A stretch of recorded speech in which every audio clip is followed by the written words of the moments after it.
Russia Ukraine পাল্টাপাল্টি হামলায় উত্তপ্ত যুদ্ধক্ষেত্র।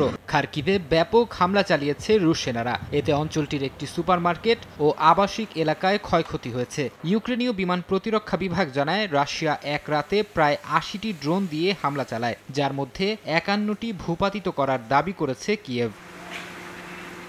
ইউক্রেনের চেরনিহিভ অঞ্চলেও রুশ হামলার খবর পাওয়া গেছে। মস্কোর দাবি, ইউক্রেনীয় প্রশিক্ষণ কেন্দ্রে ইস্কান্দার ক্ষেপণাস্ত্র দিয়ে হামলা চালানো হয়েছে। এতে শতাধিক ইউক্রেনীয় সেনা হতাহত হয়েছেন বলে দাবি করা হয়। ইউক্রেন হামলার কথা স্বীকার করলেও হতাহতের বিষয়ে তারা স্পষ্ট করে কিছু জানায়নি। জবাব দিয়েছে ইউক্রেনও। রুশ নিয়ন্ত্রিত দোনেৎস্কে জেলেনস্কির সেনাদের হামলায় কয়েকজন হতাহত হয়েছেন। রোস্তভ অঞ্চলে ড্রোন হামলায় ক্ষতিগ্রস্ত হয়েছে অন্তত ৫০টি অ্যাপার্টমেন্ট। এতে বিদ্যুৎ বিচ্ছিন্ন হয়ে পড়েন প্রায় ৩,০০০ বাসিন্দা। হামলার পর সাময়িকভাবে বন্ধ রাখা হয় ট্রেন চলাচল।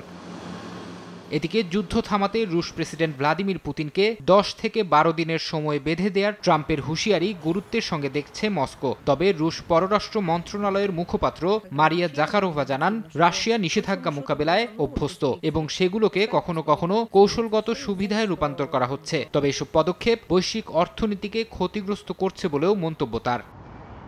ফারহাদ চৌধুরী, সময় সংবাদ।